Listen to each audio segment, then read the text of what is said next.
Hello students and welcome to this third video on moles. In the previous two videos we have looked at two different concepts of moles. पहले video में हमने देखा था moles और number concept which was basically कि एक मोल में कितने पार्टिकल्स होते हैं, राइट? और हमने पढ़ा था 1 mole of molecules mean 6.022 into 10 to power 23 molecules या 1 mole of atoms mean 6.022 into 10 to power 23 atoms या एवोगाड्रोस नंबर। जो नेक्स्ट वीडियो था उसके अंदर हमने पढ़ा था मोल और मास का कॉन्सेप्ट कि किस तरीके से मोल और मास रिलेटेड है। एंड देयर वी सॉ कि 1 mole of any substance ways it's molar mass, यानी एक मोल ऑफ कोई भी सब्सटेंस लेंगे तो उसका वेट या उसका मास उसके मोलर मास के बराबर होगा। और हमने पढ़ा था कि मोलर मास मॉलिक्यूलर वेट होता है बट यूनिट यू की जगह हम जी लिखते हैं, ठीक है। और आज का जो वीडियो है उसमें हम थर्ड कॉन्सेप्ट पढ़ेंगे मोल्स का, और ये एप्लीकेबल है केवल गैसेस के लिए, राइट? तो चले देखें, स्टार्ट करें। और जैसे मैंने पहले दो वीडियो में भी कहा है आपको, ये मोल्स ऐसी चीज है जो आपको जब तक केमिस्ट्री पढ़ रहे हो तब तक आपको साथ रहेगी, आपके साथ रहेगी, आपका पीछा नहीं छोड़ेगी। तो अच्छे से समझ लो ताकि इसमें कोई दिक्कत नहीं हो। तो चलो देखते हैं third concept of moles which is moles and volume. तो हम बेसिकली रिलेट करेंगे मोल्स को वॉल्यूम के साथ, and it is applicable only for gases. Now this concept, ये जो concept है मोल और वॉल्यूम का, this is based basically on Avogadro's law. और Avogadro's law क्या कहता है कि अगर हम डिफरेंट गैसेस का इक्वल वॉल्यूम लेते हैं, जैसे हमने दो गैसेस ले ली, हाइड्रोजन और ऑक्सीजन, और हम दोनों गैसेस का इक्वल वॉल्यूम लेते हैं और उनका टेम्परेचर और प्रेशर भी सेम है, तो इन दैट केस उन दोनों गैसेस में नंबर ऑफ मॉलिक्यूल्स भी सेम होंगे, right? So equal volume of all gases at same temperature and pressure will contain equal number of molecules. ये है तुम्हारा अवोगाड्रोस लॉ, नोट कर लो।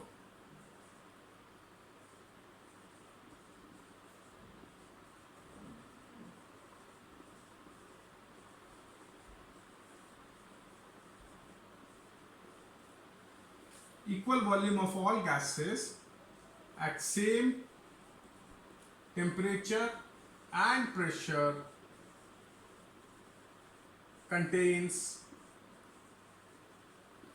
equal number of molecules.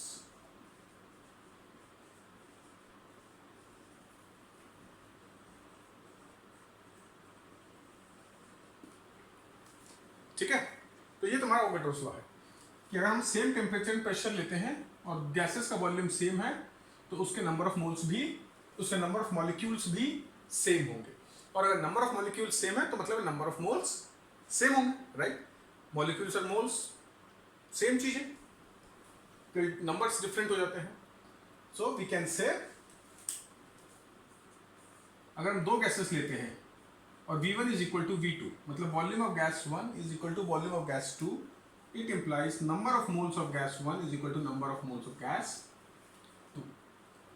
And in general we can say volume occupied by a gas is directly proportional to its moles. Volume is directly proportional to moles.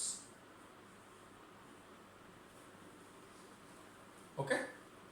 तो ये हमारा अवोगाड्रोस law है। इसके अलावा हमें एक चीज और पता है जो कि बहुत बहुत बहुत इंपॉर्टेंट है, जो आपको हमेशा पता होनी चाहिए, और वो है कि 1 mole of gas at STP occupies 22.7 liter of volume. कई बुक्स में 22.4 लीटर दिया होगा, यूजुअली जो पुरानी बुक्स है उसमें 22.4 लीटर्स दिया होगा, क्योंकि एसटीपी की डेफिनेशन में प्रेशर की वैल्यू थोड़ी चेंज की गई है ओवर पीरियड ऑफ टाइम। तो जो 1 मोल ऑफ गैस है वो at standard temperature and pressure will occupy 22.7 litre of volume. कोई भी गैस हो, और स्टैंडर्ड टेम्परेचर एंड प्रेशर का मतलब हुआ temperature of 0 degree Celsius and pressure of 1 bar. So 1 mole of gas at STP will occupy 22.7 liter of volume. कोई भी gas ले लो, hydrogen, oxygen, helium, carbon dioxide, carbon monoxide, तो अगर उस गैस का एक मोल है STP पे, तो वो 22.7 लीटर वॉल्यूम ऑक्यूपाई करेगी, राइट। तो ये दो चीजों से हम मोल और वॉल्यूम के बीच में रिलेशनशिप लिख सकते हैं। तो उसको नोट कर लो, अवोगाड्रोस लॉ को नोट कर लो। Equal volume of all gases at same temperature and pressure contains equal number of molecules. इसका मतलब है अगर दो गैसेस का वॉल्यूम सेम है और टेम्परेचर एंड प्रेशर भी सेम है, तो उसका मतलब है उनमें नंबर ऑफ मोल्स भी सेम होंगे। और in other word volume is directly proportional to number of moles. जैसे मास है, mass is directly proportional to number of moles, वैसे volume is directly proportional to number of moles. तो हम gases के लिए volume number of moles use कर सकते हैं, mass number of moles use कर सकते हैं, वॉल्यूम मास के बीच में रिलेशनशिप रख सकते हैं थ्रू मोल्स। तो उसको नोट डाउन कर लो। चलो अब आगे बढ़ते हैं।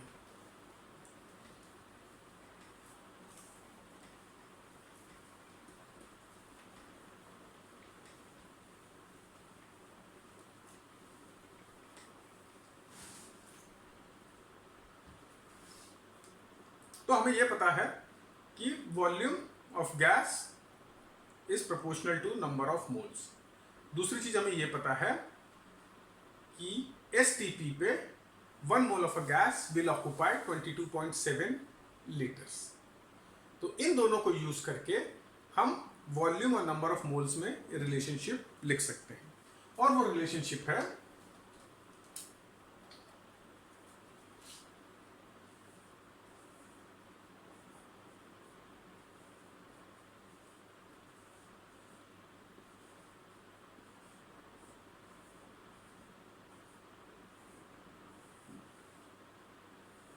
ये वो relationship n, which is n is nothing but number of moles of gas. So number of moles of gas is equal to volume occupied by the gas divided by 22.7 liter, right?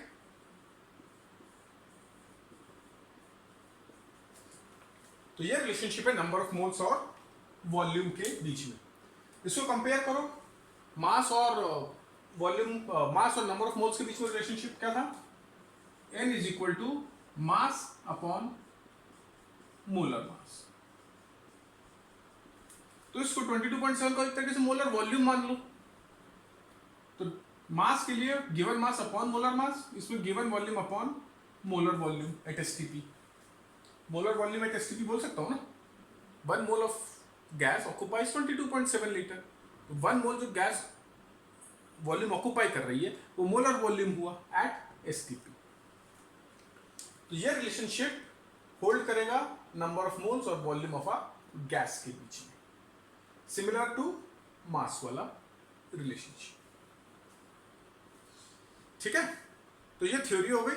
अब इसके ऊपर हम दो एक question देख लेते हैं, बराबर 3 क्वेश्चंस देखते हैं, and we will solve those questions, and I am sure उन क्वेश्चन को सॉल्व करने के बाद आपका ये पूरा कॉन्सेप्ट भी क्लियर होगा।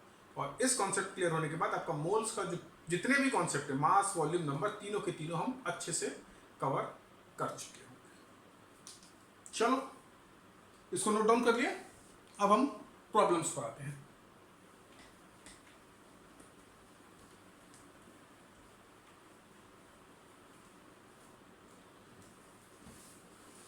तो सबसे पहले सिंपल प्रॉब्लम्स करेंगे, डायरेक्ट प्रॉब्लम्स। तो हमारा पहला क्वेश्चन है,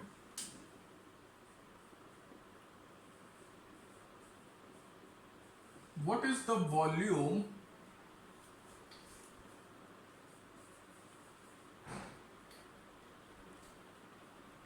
एक मिनट, हाँ, what is the volume occupied by 3 moles of oxygen at STP. What is the volume occupied by 3 moles of oxygen at STP? एकदम स्ट्रेट फॉरवर्ड क्वेश्चन है. देखो क्या दिया हुआ हमें नंबर ऑफ मोल्स दिए हुए 3 और हमें वॉल्यूम फाइंड करना है. अभी हमने रिलेशनशिप पढ़ा नंबर ऑफ मोल्स और वॉल्यूम के बीच में क्या था, n is equal to v upon 22.7.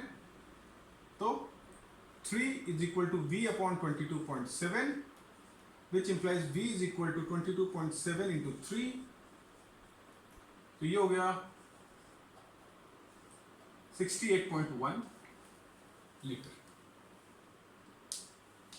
ठीक है, ये हमारा वॉल्यूम और मोल्स के बीच में रिलेशनशिप हमने यूज किया.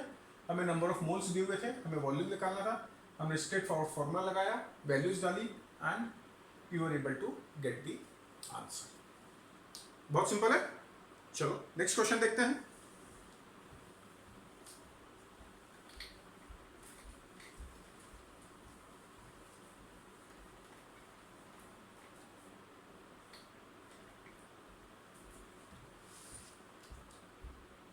फर्स्ट क्वेश्चन के अंदर हमें क्या दिए थे, नंबर ऑफ मोल्स दिए थे और हमें वॉल्यूम निकालना था. अब जो सेकंड क्वेश्चन देखेंगे उसके अंदर हमें वॉल्यूम दिया हुआ है और हमें नंबर ऑफ मोल्स फाइंड करने हैं. Let's say a gas occupies 448 litre at STP. Calculate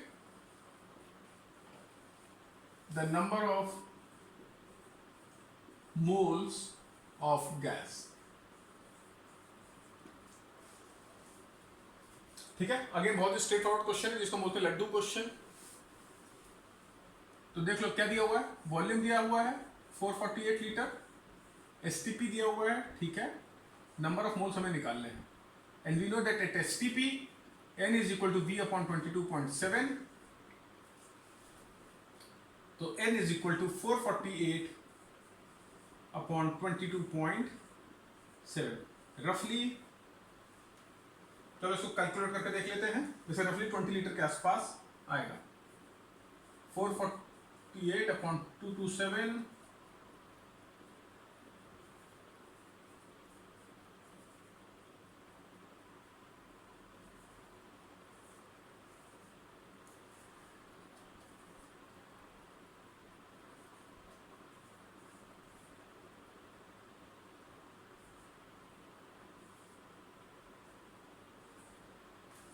ठीक है, और ये आगे 7 तो 19.7 लीटर. क्लियर है क्वेश्चन में, कोई डाउट? सिंपल सा क्वेश्चन था. आपको वॉल्यूम दे रखा था गैस का एट एसटीपी. इंपॉर्टेंट है कि हम एसटीपी पे दे रखा है. एसटीपी पर दिया हुआ तभी हम ये वाली चीज यूज कर सकते हैं. This formula is valid only at STP. STP नहीं होगा तो ये जो 22.7 है इसकी वैल्यू चेंज हो जाएगी. कैसे चेंज होगी ये सब आपको जब आप गैस लॉ पढ़ लोगे उस टाइम पे आप सीखोगे, उस टाइम पर आप कैलकुलेट करना सीख जाओगे. तो अभी जो हमारे प्रॉब्लम्स है उसमें अज्यूम करके चलते हैं कि हमारा टेम्परेचर प्रेशर कंडीशन एसटीपी है तो हम ये फॉर्मूला यूज करते हैं n is equal to v upon 22.7. STP नहीं होगा तो 22.7 की वैल्यू चेंज होगी. ओके, चलो नेक्स्ट क्वेश्चन देखते हैं.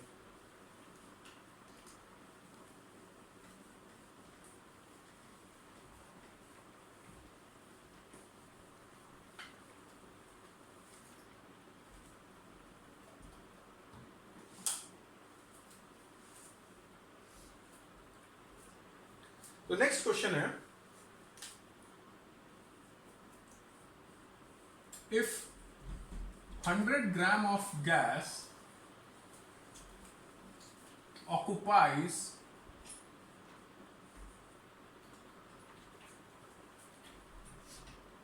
let's say 1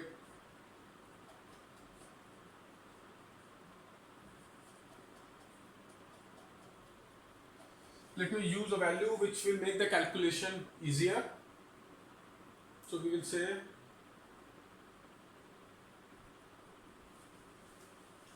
113.5 liter at STP. If 100 gram of gas occupies 113.5 liter at STP, calculate the molar mass of gas.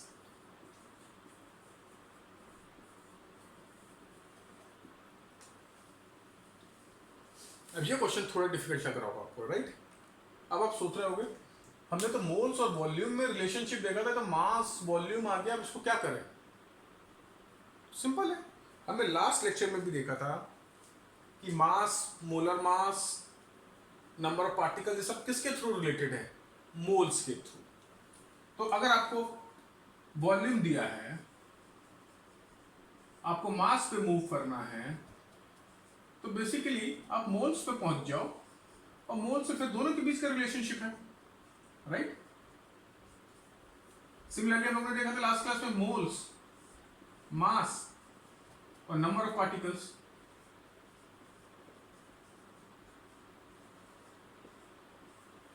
यही था ना? तो उस केस में वॉल्यूम और मास के बीच का रिलेशनशिप आ रहा है, तो हम पहले वॉल्यूम से मोल्स पे जाएंगे और फिर मोल्स से और मास के बीच का रिलेशनशिप निकाल के मोलर मास निकालने की कोशिश करते हैं। चलो देखें कैसे करेंगे। तो मैं वॉल्यूम दे रखा गैस का 113.5 लीटर एट एसटीपी अगेन, तो हम इससे नंबर ऑफ मोल्स निकाल सकते हैं, राइट? क्या लिखेंगे? n is equal to v upon 22.7, which implies 113.5 upon 22.7 हो गया ये, ठीक है? तो इसको हम लिख सकते हैं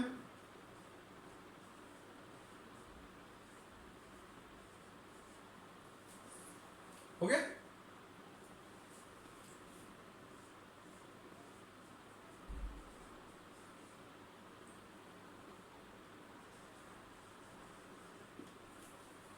तो 1135 5 से कैंसिल हो गया, 227 5 जा 1135। तो यहां से हमारे नंबर ऑफ मोल्स निकल गए, तो हमारा फर्स्ट स्टेप यहां पर खत्म हो गया। अब मुझे मोलर मास निकालना है, तो अब मुझे किसका रिलेशनशिप यूज करना है? मोल्स और मास वाला, राइट? और वो रिलेशनशिप क्या है? n is equal to W upon molar mass. Number of moles मेरे आ ही गए, मास, गिवन मास मेरे को दिया हुआ है 100 ग्राम्स, तो ये मोलर मास m मान लिया, which implies m is equal to 100 upon 5 which is equal to 20 gram per mole. ये आपका आंसर आ गया। तो ये क्वेश्चन के अंदर क्या था? ये एक तरीके से 2 स्टेप क्वेश्चन है। इसमें आपको वॉल्यूम दिया था, मास दिया था और आपको मोलर मास निकालना था। तो हमने क्या किया? पहले वॉल्यूम और मोल का रिलेशनशिप यूज कर नंबर ऑफ मोल्स निकाले।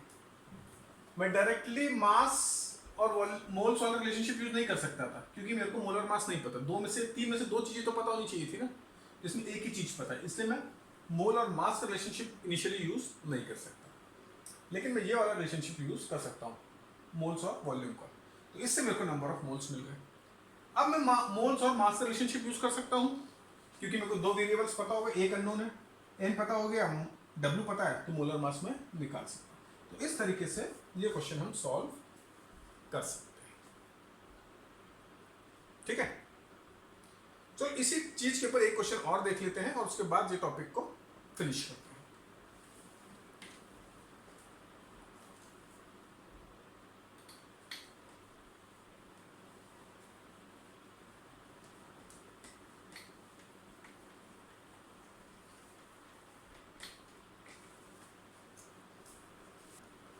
तो अभी हमने क्वेश्चन देखा जिसमें हमने मास और वॉल्यूम का रिलेशनशिप निकाला, या मास, वॉल्यूम, मोल्स, मोलर मास, इन सब का कॉम्बिनेशन से क्वेश्चन को सॉल्व किया। अब सिमिलरली एक और क्वेश्चन देखते हैं, उसमें भी सेम कॉन्सेप्ट यूज होगा but in a slightly different way. चलो देखें। if 100 gram of a gas, if 100 gram of let's say oxygen gas is taken at STP,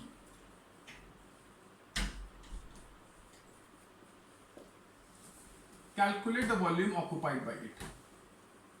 Calculate the volume occupied by it. ठीक है, तो हमें volume निकालना है at STP। तो obviously मैं यूज करूंगा n is equal to V/22.7, पर मेरे को n नहीं पता इसके अंदर कहाँ पता है, लेकिन मास पता है और मुझे पता है कि गैस कौन सी है, ऑक्सीजन। तो मैं मोल्स और मास का रिलेशनशिप यूज करके सबसे पहले मोल्स निकालूंगा। क्लियर है? तो इसमें उल्टा कर रहे हैं, उसमें हमने मोल्स और वॉल्यूम का रिलेशनशिप यूज किया था और फिर उससे मोलर मास निकाला था। इसमें हम मास और मोल से रिलेशनशिप यूज कर रहे हैं, मोल्स निकाल रहे हैं और फिर वॉल्यूम निकालेंगे। देखो W दिया तो मैं 100 ग्राम, ऑक्सीजन है तो मेरे को पता है मोलर मास हो गया 32 ग्राम पर मोल, तो N होता है W/M which is equal to 100/32, जिसको हम लिख सकते हैं 4×8=425 यानी 25/8 मोल्स। ठीक है यहाँ तक। अब हमें वॉल्यूम निकालना है STP पे, अगेन हम रिलेशनशिप लगा देते हैं N is equal to V/22.7 which implies N यहां से आगे 25/8 is equal to V/22.7 which implies V is equal to 22.7 into 25/8। इसको सॉल्व कर लोगे आपका आंसर आ जाएगा। सो क्लियर है कॉन्सेप्ट वॉल्यूम और मोल्स के बीच में। सिमिलरली हमने फिर से रिवीजन हो गया हमारा मास और मोल के बीच का कॉन्सेप्ट, और मोल्स और नंबर ऑफ पार्टिकल्स का हमें पता ही है, ठीक है ना। n into 6.022 into 10⁻23 is equal to number of particle. क्या था? n is equal to number of particles upon 6.022 into 10⁻23। तो ये मोल्स और नंबर ऑफ पार्टिकल्स, ये मास, मोलर मास और नंबर ऑफ मोल्स, और ये मोल्स और वॉल्यूम। तो ये तीनों हमने कॉन्सेप्ट स्टडी कर लिए हैं। तो इन तीनों वीडियो को अच्छे से देख लें, अच्छे से समझ लो कि moles, volume, mass, number of particles क्या है क्या नहीं है। इसके ऊपर के क्वेश्चन सॉल्व करना सीखो, प्रैक्टिस करो। जितनी ज़्यादा प्रैक्टिस करोगे उतना ज़्यादा ये कॉन्सेप्ट क्लियर होगा। और मैं बार बार स्ट्रेस कर रहा हूँ उस कॉन्सेप्ट को ज़्यादा क्लियर रखने के लिए, बिकॉज ये कॉन्सेप्ट आपका हमेशा काम आना है केमिस्ट्री के अंदर। ठीक है? सो with this I will conclude today's video and the series of videos on moles. I hope you enjoyed these 3 videos, and we will be back soon with a new topic and new videos. So till then, goodbye and have a nice time.